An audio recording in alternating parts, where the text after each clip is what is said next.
Buongiorno, una notte tranquilla qui a Girona in questo parcheggio in pieno centro, in mezzo ai palazzoni ma molto vicino alla cattedrale e al centro storico al Baribei. Quindi un posto perfetto per visitare la città senza camminare troppo, anche se ieri ci abbiamo fatto quasi 8-9 chilometri. Vale la pena visitarla, la città è molto bella, consigliamo assolutamente la visita. Ora abbiamo fatto i servizi, Mauro sta finendo di sistemare le ultime cose e ripartiamo. Buongiorno a tutti. Buongiorno a te.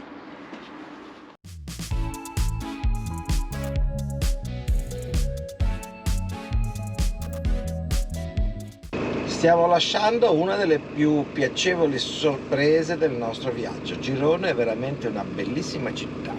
Ma guarda che sguardo felice, lui e la sua spesa al Mercadona. Ultimo Mercadona di Spagna, mi sa. Non si dicono queste cose perché i nostri follower non sanno dove andiamo. Quindi Ok. spesa a Mercadona. Solo spesa al Mercadona. Altri 144 euro. 140 euro. Le mie patatine preferite. Buonissime.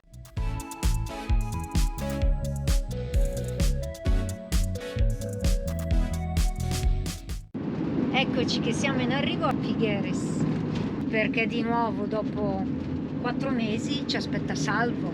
Vi chiederete, ma chi è Salvo? Mauro lo sa. Chi è Salvo? È il nostro Salvo Dalì. Vi ricordate quando siamo andati a vedere la sua casa? A Porrigat, A Porrigat. vicino a Cadaqués. Vi metto il numero del video qui in alto. Adesso andiamo a vedere il suo museo. Pronti Mauretto? Andiamo da Salvo. Vai, si esce. Figueres, centro, bambini che urlano e noi raggiungiamo il museo. È sabato, quindi c'è tanta gente, tanta gente. Siamo in coda. Ora si va.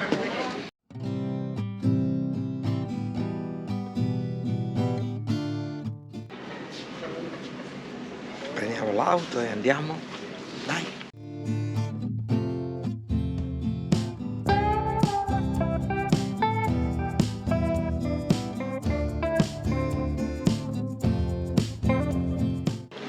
Salvo, un genio del surrealismo.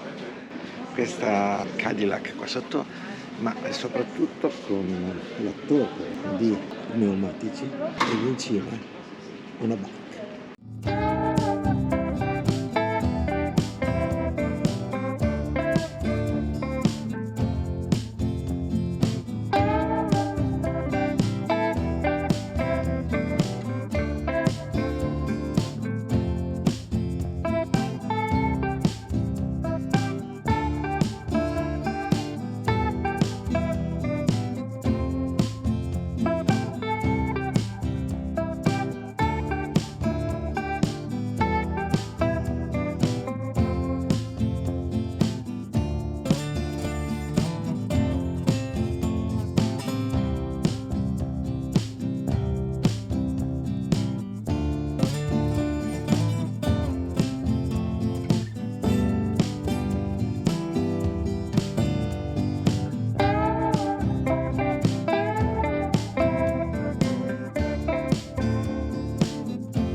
un po' di gente.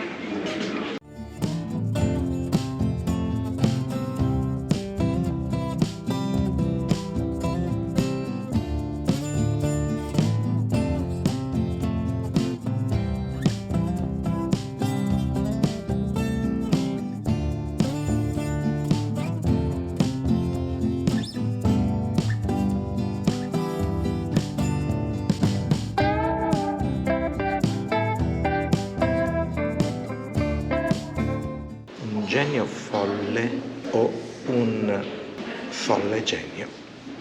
Veramente un personaggio notevole.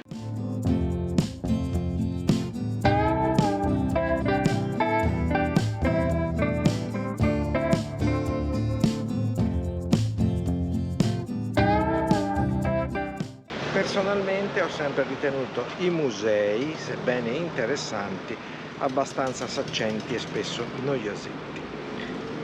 Qui devo ammettere che questo non è un museo, è un'opera d'arte il museo stesso, cioè Salvo, il nostro amico Salvo Dalì, ho studiato e creato il museo personalmente prima di morire. Lui è morto nel 89, il museo è stato inaugurato nel 1974, quindi ha partecipato lui attivamente, ha trasformato il vecchio teatro di Figueras nel suo museo, lo ha creato lui secondo il suo folle genio. È per questo che mi piace, cosa devo dire? È una delle cose belle ed emozionanti di un genio folle. Ma dato che anche noi siamo un po' folli, geniali non lo so, ma sicuramente folli lo siamo anche noi. Questa parte surreale di Dalì a Mauro piace, perché secondo me si rispecchia un po' nella follia di Dalì e quindi gli è piaciuto molto, per fortuna. Sta con me perché sono folle, mica per altro. Stay hungry, Stay foolish. Quindi siamo usciti dal museo di Dalì, una breve passeggiata in città, in paese, per andare a trovare un posto dove dormire questa sera. Ho trovato sull'applicazione Park4Night un'area in un paesino vicino, carino, 6 km di distanza, che si chiama Peralada.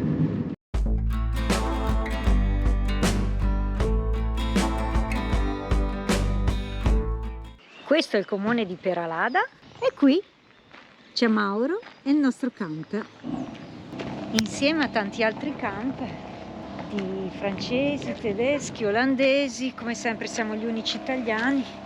Il comune di Peralada, da quello che ho letto, pare sia famoso perché qui c'è una ruta cicloturistica e anche diversi itinerari di trekking che partono proprio da qui, a giusto 6 km e mezzo a nord-est di Figueres. E la scopriamo assieme, questo villaggetto di circa 1900 abitanti, quindi non molto grande.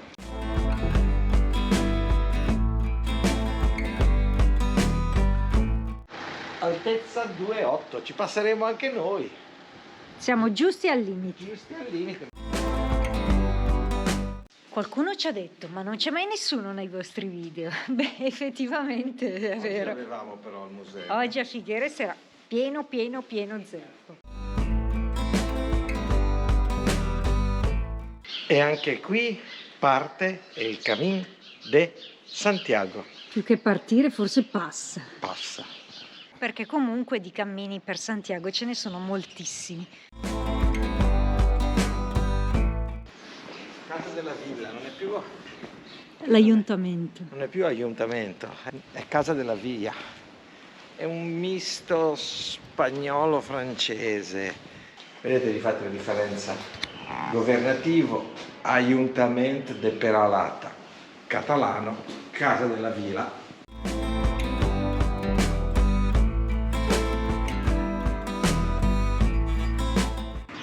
E noi siamo proprio qui, Peralada, ad ottobre. Abbiamo percorso questa strada lungomare fino ad andare a Cadaqués, tornare indietro, Roses, Empuria Brava E invece al ritorno la facciamo da quest'altra parte, poi saliremo lungo la Jonquera e passiamo il confine.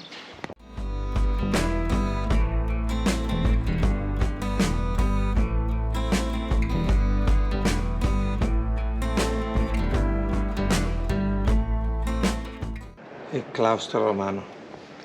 Non so se si vede dalla GoPro, ma sopra queste piante è pienissimo di nidi di cicogne e ci sono proprio le cicogne qui sopra. Fanno anche un rumoraccio col becco, che abbiamo visto volare nei giorni scorsi, ma pensavo fossero le ali che battessero, invece è il becco. Sono le cicogne femmine che a quest'ora dicono, che si chiamano l'una con l'altra, che dicono: ma tuo marito non è ancora tornato? Noi al bar che si perde tempo con gli amici, guarda te, questi cialtroni che non vengono a casa, e cominciano a bisbeticare.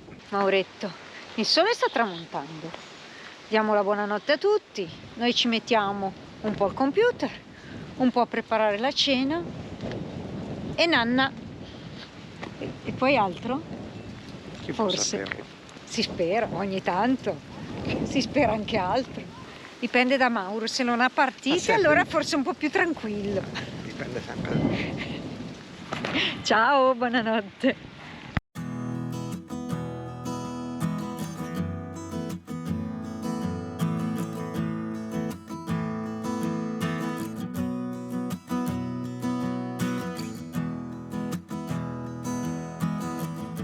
E buongiorno.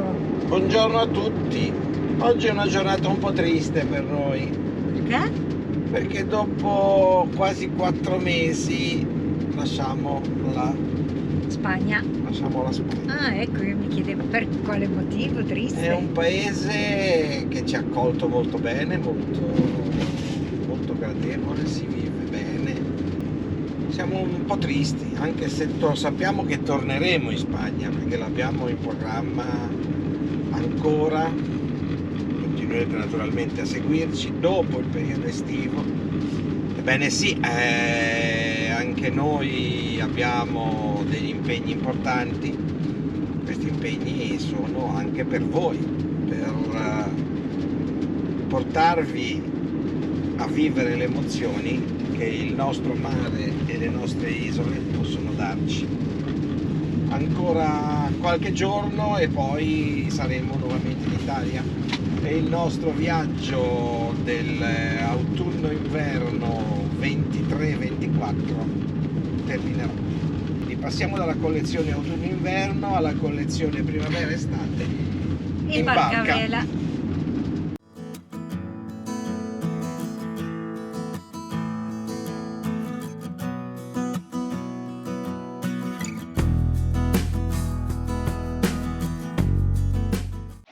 Piccola divagazione prima di raggiungere il confine.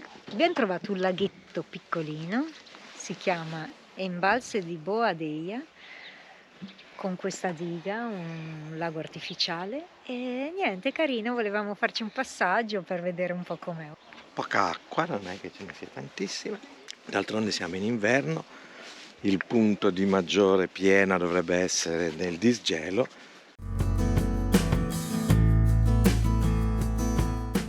La zona è molto bella, ha un contesto meraviglioso, ai piedi dei Pirenei, in mezzo a questa valletta con il bosco che arriva quasi direttamente sul lago. Dico quasi perché il livello dell'acqua in questo periodo è molto basso. Bello, carino sto posto, sì. Da passeggiate, biciclette, passeggiate e d'estate probabilmente anche da fare i bagni, quindi quando c'è un po' più acqua. Mi autoregalo le mimose perché da parte di qualcuno so che non arriveranno mai. Che stronza. Questa è stronza. Io gli regalo tante di quelle cose che lei non immagina neanche.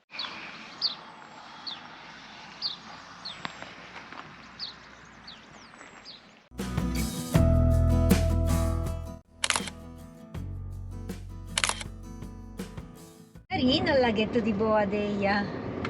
Adesso comunque proseguiamo perché la Francia si avvicina sempre più e dobbiamo raggiungere il confine. Ci saranno 30 km credo al confine, non di più.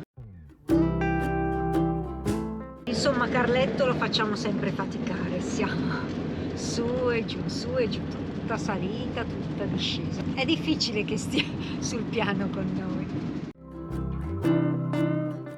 Beh, siamo al confine, una brevissima sosta al centro commerciale della Jonquera, vediamo un po' cosa c'è e poi ripartiamo e attraversiamo. Questa era il mitico squalo quando noi eravamo giovani. Questa era una macchina fantastica della Citroën,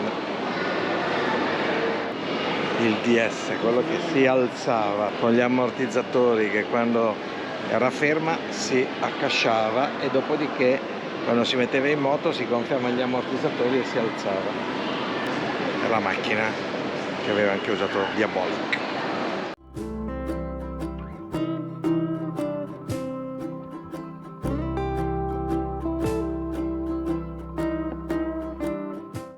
Ciao Spagna! Un po' tristi, ma la lasciamo.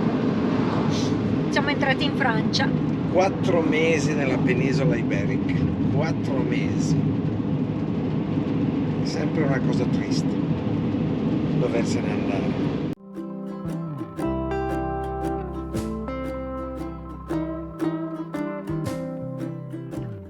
Siamo all'area park di Saint-Marie-la-Mer, da non confondere con Saint-Marie-de-la-Mer, che è in Camargue. Qui siamo nel Roussillon, Pirenei Oriental, Bassi Pirenei Orientali, 50 km dopo la frontiera spagnola circa. Siamo sul mare, siamo ormeggiati qua, eccoci qua, di fianco soprattutto a questa bestia. Guardate che roba, sono quelli che si aprono. È un pullman questo qui è un pullman. Il confronto tra il nostro Carletto, che è questo qui, e questo pullman costa una dozzina di euro al giorno, tutto compreso, wifi, corrente elettrica, quindi ci sono tantissimi francesi che qua ci stazionano mesi, magari ci svernano, tanti del nord che vengono a svernare qui al caldo del sud. Adesso facciamo 2 passi proprio.